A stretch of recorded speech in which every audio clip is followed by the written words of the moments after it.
Hello everybody, this is Aman Dwivedi. Welcome to rank stop. तो आज हम फिर से आ गए आपके लिए एक दूसरा टॉपिक लेकर आ गए, part 2, Nazism and the rise of Hitler, class 9 का चैप्टर 3। तो पार्ट 1 में हम लोगों ने बर्थ ऑफ वीमर रिपब्लिक ये सब पढ़ लिया था। नाउ अब हम पढ़ेंगे पार्ट 2। पार्ट 2 के अंदर जो क्या है, ठीक है। फर्स्ट ऑफ ऑल हम लोगों ने ट्रीटी ऑफ वर्सेस पढ़ा, the effect of the war पढ़ा, पॉलिटिकल रेडिकलाइजेशन पढ़ा, ठीक है। अब हम लोग पढ़ेंगे क्या, अब पढ़ेंगे पॉलिटिकल रेडिकलाइज्म एंड इकोनॉमिक क्राइसिस। देखो, जब अब क्या हो रहा था, जब वीमर रिपब्लिक को लोग पसंद नहीं कर रहे थे, तो एक निकल के क्या आती है, एक हमारी एक नई पार्टी निकल के आती है जिसको बोल के स्पार्टिसिस लीग। इस स्पार्टिसिस लीग में क्या होता है, party for revolutionary uprising on the pattern of the Bolshevik revolution in Russia.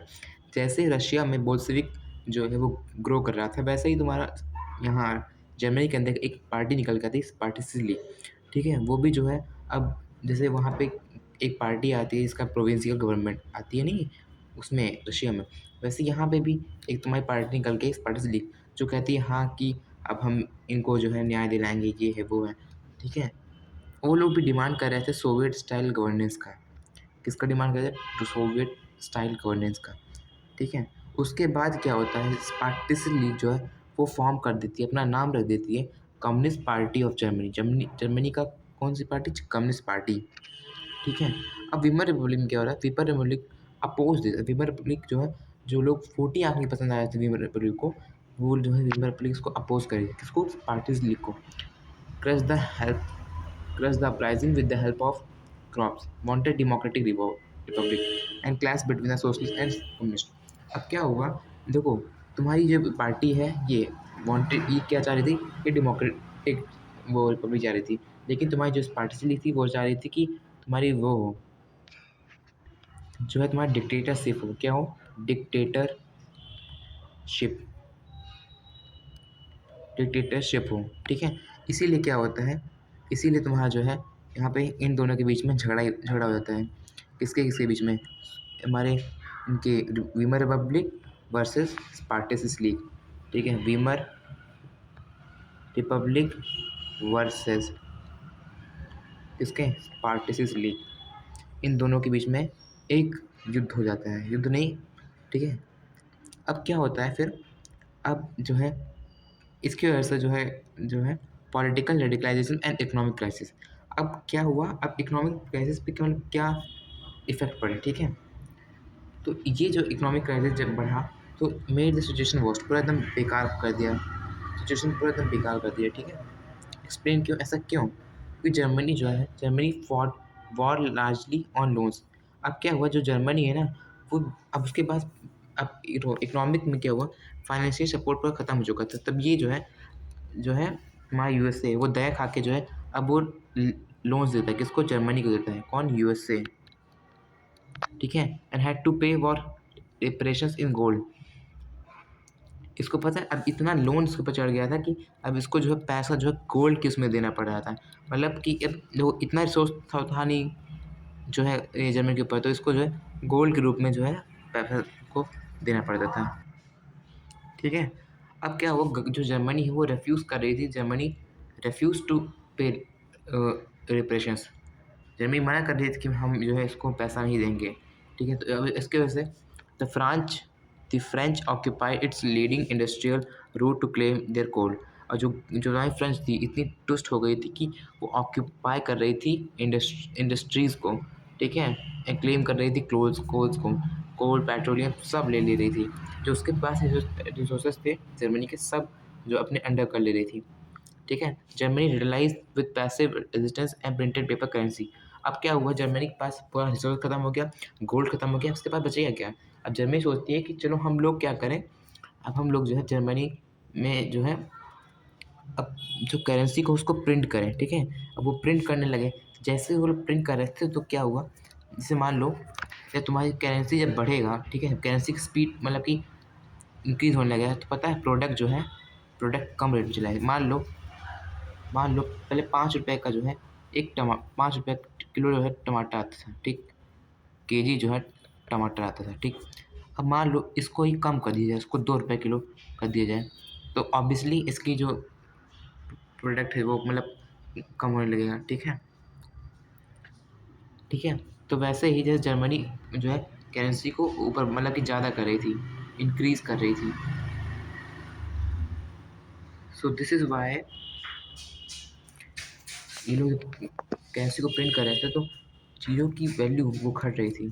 The value of the German market fails, वो घट रही थी। ठीक है, and price of good increase, जो गुड्स की प्राइस थी वो बढ़ रही थी। और इसी सिचुएशन को बोला गया situation of hyper inflammation. Hyper inflammation is the extreme situation where the price of goods increased due to the Germans refused to pay the the amount, and that's why what they were doing, they were printing the currency paper. ठीक है, अब क्या हुआ, problem of economic depression had change the political atmosphere of Germany. जो economic crisis की वजह से पूरा एकदम से एटमॉस्फेरिक जर्मनी का एटमॉस्फेरिक पॉलिटिकल ही चेंज हो गया एकदम से। ठीक है, Weimar Republic seem to offer no solution to this problem.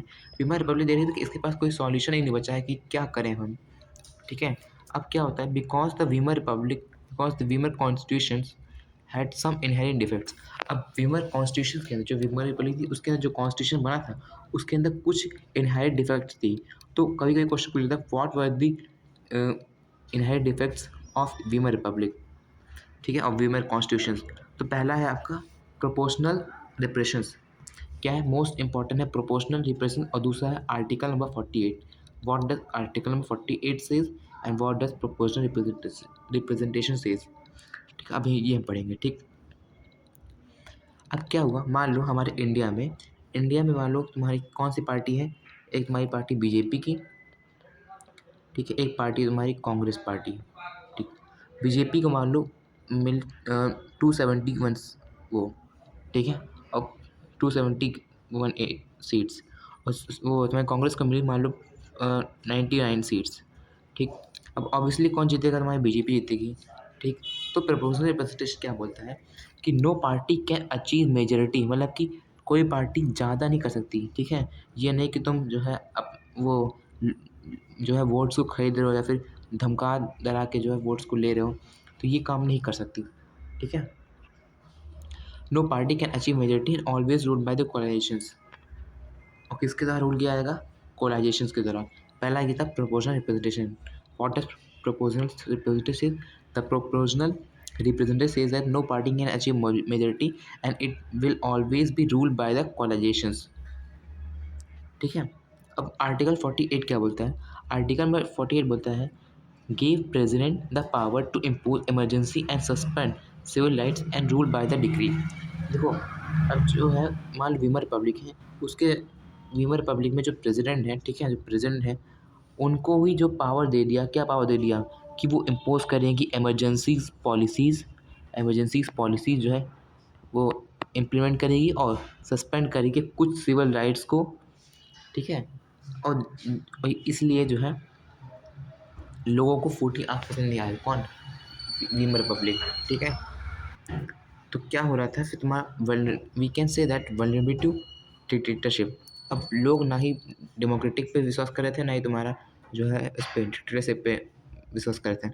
ठीक है, अब इन दोनों के बीच में तुम्हारी इस पार्टीशन लीग और तुम्हारी वीमर रिपब्लिक के झगड़े के बीच में तीसरा कौन फ़ायदा उठाता है, आता है तीसरा बिल्ली, कौन आता है आपका, ये आता है आपका कौन, अरे आपका फेवरेट हिटलर, वो फ़ायदा उठाता है। At the same time people lost confidence in democratic parliamentaries. ठीक है, पार्लियामेंट्रीज में मतलब कि डेमोक्रेटिक में भरोसा ही उठ गया था। अब तीसरा आपका आता है, ये तीसरा बंदा, तीसरी पार्टी आती है नाजी प्रोपेगेंडा एंड प्रॉमिसेस। ठीक है, कौन था ये था कौन, ये था हिटलर राइज टू पावर।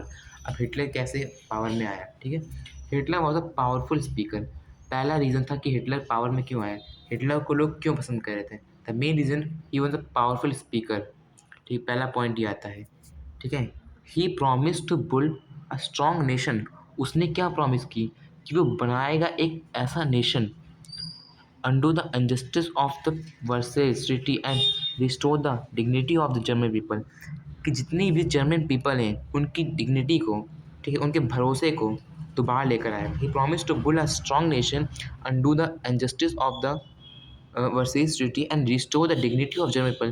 कि देखो हिटलर इतना चालाक था, इतना कितना मतलब इतना कैनी, इतना इतना चालाक था ये कि क्या बताएं। ये पहली बात तो ये पावरफुल स्पीकर था, मेन रीज़न ये था। दूसरा था कि he promise to build a strong nation. उसने प्रॉमिस किया लोगों से कि वो एक ऐसे नेशन को बनाएगा जो जो मतलब कि जर्मन्स के जो जो जो जर्मन पीपल हो गए उनकी डिग्निटी को वो रिस्टोर दोबारा लेकर आएगा। ठीक है, उनके भरोसे को दोबारा लेके गए।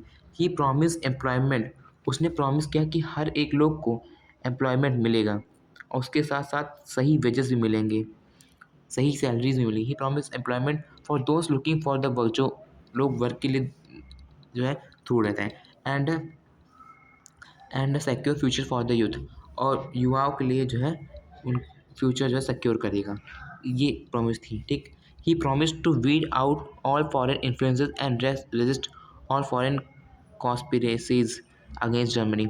उसने क्या प्रॉमिस किया कि वो जितनी भी फॉरेन जो है इन्फ्लुएंसेस, जो फॉरेन उल्टी सीधी जो है क्या तुम्हारी पॉलिसीज आ रही थी, उसको रेजिस्ट कर देगा, एकदम मतलब बैन कर देगा। ठीक है, and resist all the foreign conspiracies against German. German के अगेंस्ट जितनी भी वो फालतू की पॉलिसी फिर जो लोग उसके ऊपर जर्मन के ऊपर अटैक कर रहे थे उन सबको ख़त्म कर देगा वो। ठीक, तो पहला question what how did the Hitler got power. ठीक, पहला क्वेश्चन बताएं। हिटलर वाज, पहला पॉइंट लिखोगे आप लोग क्या, Hitler was a powerful speaker. दूसरा, he promise to build a strong nation under the injustice of the Versailles treaty and restore the dignity of the general people. तीसरा, he promise employment for those looking for the works and a secure future for the youth. He promised to weed out all foreign influences and resist all the foreign conspiracies against German. ठीक, अब क्या होता है 1923 में, 1923 में, ठीक, he plan to seize control of Bavaria. Bavaria एक जगह है, क्या है बवारिया, एक इट इज़ अ प्लेस। इसने क्या सोचा, इसने हिटलर ने, ठीक है, हिटलर ने क्या सोचा कि अब ये सीज कर देगा, ठीक है, किसको, बवारिया को, और मार्च to Berlin and capture power. अब बर्लिन जानते हो ना, ये बर्लिन हमारे जर्मनी का कैपिटल है। वो बर्लिन के पास गया और कैप्चर कर लिया पूरे पावर को। ठीक, but he failed, this time he failed. And ठीक है, 1923 में जब ये जाता है तुम्हारा कौन, और भाई बता दूँ, मैं एक चीज़ आप लोग को बता देता हूँ, अगर मैं पढ़ाता हूँ ना तो दिल से पढ़ाता हूँ। आप लोग इतना कर सकते हैं कि आप लोग लाइक से शेयर तो कर सकते हैं और सब्सक्राइब भी कर सकते हैं। मैं आप लोग को एक ऐसे तरीके से पढ़ाऊँगा ना कि आप लोग के 100 में 100 मार्क्स आएंगे। ठीक, सो क्या होता है, जो इतना चालाक आदमी, कौन इतना कैनी बॉय कौन था ये हमारा, अरे ये हिटलर, इसका नाम ही नहीं याद आता, क्यों, क्योंकि इतना चालाक, इतना हरामी था एक तरह से बोले तो 1923 में he plan to seize the control of Bavaria and march to Berlin. Berlin में जाता है, हैं किसको कैप्चर करने के लिए, क्या पावर्स को कैप्चर करने के लिए, लेकिन ये जो है इसके लिए फेल हो जाता है। क्यों, अरेस्टेड फॉर द ट्रेजन। इसको जो पुलिस है वो जो है अरेस्ट कर लेती है। After release struggle for power. जब ये रिलीज़ होता है तुम्हारे, जब ये रिलीज़ होता है कहाँ से, जेल से ये रिलीज़ होता है, during great depression Nazim became a mass movement. अब फिर दोबारा गया, दोबारा ये बड़े बड़े प्रॉमिस करने लगा और बड़े बड़े मास मूवमेंट को ये क्रिएट करने लगा, because of the Nazi propaganda and promises which Hitler made. Hitler को लोग कैसे बनाए, उसके उसके हाई स्पीकर से। तभी से यहाँ बोला गया था he was the powerful speaker. एक ऐसा पावरफुल स्पीकर था कि लोगों को अपने अंडर में करता, सम्मोहित कर लेता, because of the Nazi propaganda and promises which Hitler made.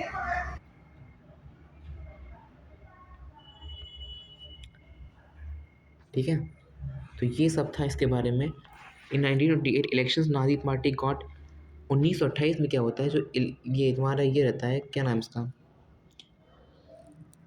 अरे ये जो तुम्हारा इसका नाम क्या है, अरे फिर नाम मैं भूल गया, कौन, हमारे बंदा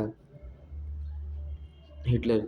1938 में क्या होता है, जो इलेक्शंस है ना, नाजी पार्टी को केवल 2.6% केवल मिलते हैं। कितने, 2.6% जो है केवल वोट मिलते हैं, किसको, तुम्हारे इसको, इस हिटलर बंदे को। ठीक है, और 1932 में जब इतना पावरफुल करते दोबारा इसने कन्विंस कर लिया लोगों को, तो 1932 में जो इसको 37%, कितने, 37% जो है वो मिलता है, इसको वोट मिलता है। ठीक है, और दिस टाइम ही वॉन। अब पढ़ेंगे कि हिटलर था कौन, हिटलर राइज टू पावर। ठीक, he was born in 1889 in Austria. देखो मैंने इसके बारे में कुछ कहानी बताई, ठीक। अब इसके बारे में पढ़ेंगे कि था कौन, कहाँ से आया, किस तरह था, ठीक, ये पढ़ेंगे। ही वॉज बॉर्न इन ऑस्ट्रिया। देखो ये ऑस्ट्रिया में पैदा हुआ था, लेकिन वो झगड़ा किससे कर रहा था, मतलब कहाँ से वो रूल कर रहा था, जर्मनी से। Born in 1889 in Austria, very very important, ठीक है। Enrol himself in army during the first world war. पहले वर्ल्ड वॉर के दौरान जो है ये अब आर्मी में अपने आप को एनरोल करवा लेता है। कहते हैं हाँ भैया अब फिर से हम जो है यहाँ पे रह के इस आर्मी में अब हम रूल करेंगे। मतलब आता है एक तरह से आर्मी मैन बन के, लेकिन जाता कैसे है, एक पीएम बन के, एक प्राइम मिनिस्टर बन के।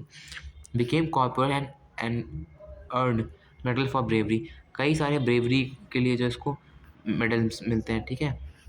He was very disappointed with German defeat and treaty of versus.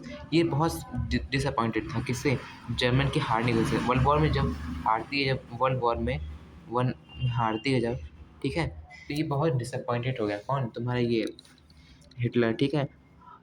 और ट्रीटी ऑफ वर्सेस से दो मेन रीज़न थे। अच्छा पूछ लिया था what are the two main reason that he create power. ऐसे मतलब क्यों ऐसे क्या रीज़न थे कि ये जो है एक तरीके से वो लीडर बनना चाहा। पहला कि he was disappointed with the German defeat, and second he was also disappointed with the treaty of versus. अब क्या होता है 1999 में जॉइंट जर्मन वर्कर्स पार्टी। उसके बाद क्या होता है, ये 1919 में जो है हिटलर वो किसको ज्वाइन करता है, वर्कर्स पार्टी को, join German workers party and took over it. उसके बाद took over it and rename national socialist German workers party, जिसको बोला गया नाजी पार्टी। 1919 में जब हमारे टाइम इंडिया में रॉलेट एक्ट चल रहा था, उस दौरान क्या होता है जर्मनी में, तुम्हारा ये जर्मन वर्कर्स पार्टी को जो है ज्वाइन करता है, मतलब आर्मी में लड़ने के बाद, ठीक है। 1889 में पैदा हुआ ऑस्ट्रिया में, ठीक है। एनरोल करवाए आर्मी में फर्स्ट वर्ल्ड वॉर के दौरान, ठीक है। And became corporal and medal for bravery. He was also disappointed with German defeat and treaty of Versailles, due to which he join the workers party, German workers party को join करता है। And he took over all the rename national socialist German workers party. उसके बाद जो है ये national जो German workers party था, उसके अंदर जाने के बाद ये लीडर बन जाता है। उसके बाद ये नाम रख देता है नेशनल सोशलिस्ट वर्कर्स पार्टी, जिसको दोबारा नाम दिया गया नाजी पार्टी, ठीक है। फिर क्या बोला गया, नाजी पार्टी, ठीक। तो journey from politics to power. Economic crisis in Germany. अब देखो इकोनॉमिक क्राइसिस थी, क्या कहते हैं कि जर्मनी के दौरान। अब देखो इकोनॉमिक क्राइसिस में क्या होता है, जब उस टाइम पे तुम्हारे किस टाइम पे, जब जिस टाइम पे जो है जर्मनी के पास कुछ खाने के लिए नहीं थे, उसके रिसोर्स खत्म हो गए थे, पैसे खत्म हो गए थे, गोल्ड खत्म हो, सब खत्म हो गए थे। तब क्या होता है कि अब तुम्हारे यूएसए भैया कौन है, यूएसए भैया कौन है, भैया तुम्हारे याद देख रहे हैं भैया। क्या होता है यूएसए भैया क्या करते हैं, ये दया दिखाते हैं, इवोकिंग वर्ल्ड वाइड सिंपैथी, ठीक। दया दिखाते हैं। दया क्या दिखाते हैं, तुम्हारा सीआईडी का दया नहीं, उन्हें तारा था दया। दया मतलब कि सिंपैथी दिखाता है, ठीक है। क्या दिखाता है, America intervened and bailed Germany out of crisis by introducing the Dawes plan. जब वो गरीब होता है तो जो है यूएसए जो उसका दुश्मन ही था, वो इतना दया खा जाता है कि वो जो है इंट्रोड्यूस कर देता है डाविस प्लान को, जो लोन्स के लिए जो लोन प्रोवाइड कर रहा था जर्मन्स को, ठीक है। और इसी की वजह से जो अमेरिका है ना, अमेरिका के भी वो जो है गरीबी आती है, ये भी खस्ते में बदल जाते हैं, ठीक है। इनकी भी अच्छी हड्डी पसली टूटती है उस टाइम पे, ठीक है। अब इनके यहाँ भी जो है America intervened and bail Germany out of crisis by introducing the Dawes plan. Dawes plan को इंट्रोड्यूस करके ये खुद गरीब बन जाता है, क्योंकि वो लोन प्रोवाइड कर रहा था जर्मनी को। And stability during 1924 to 1928 was built in sand. इसीलिए 1924 से लेकर 1928 में इसको बुल इन सैंड क्यों बोला गया, जब जब अमेरिका जो है इकोनॉमिक में हेल्प, मतलब फाइनेंशियल सपोर्ट में हेल्प करता है जर्मनी को by the introducing the Dawes plan, तो पता है इसकी भी जो है एक हत्या में आ जाता है। इसीलिए उसको बोला गया the stability during the 1924 to 1928 was built in sand, that's why. ठीक, this is the main reason why it got built inside. ठीक है, explain. Germany recovery, short term loan by USA. अब क्या होता है जब ये लोन प्रोवाइड करता है, but wall street exchange crash in 1928 में जो है वॉल एक्सचेंज क्रैश हो जाता है एकदम से। ठीक, people sold their share fearing and the falling the price. चीज़ों की जो कीमत घट रही थी। ठीक, national income of USA fail by half. जो नेशनल इनकम थी यूएसए की वो आधी हो जाती है। Effect was felt world wide. पूरे वर्ल्ड वाइड में जो है पूरा फैल जाता है इफेक्ट। तो ये था तुम्हारा यहाँ तक का सफ़र। ये सेकंड पार्ट, अब पढ़ेंगे थर्ड पार्ट में। और प्लीज़ सब्सक्राइब कर this channel again and again I am saying. तो तब तक के लिए थैंक यू एंड धन्यवाद।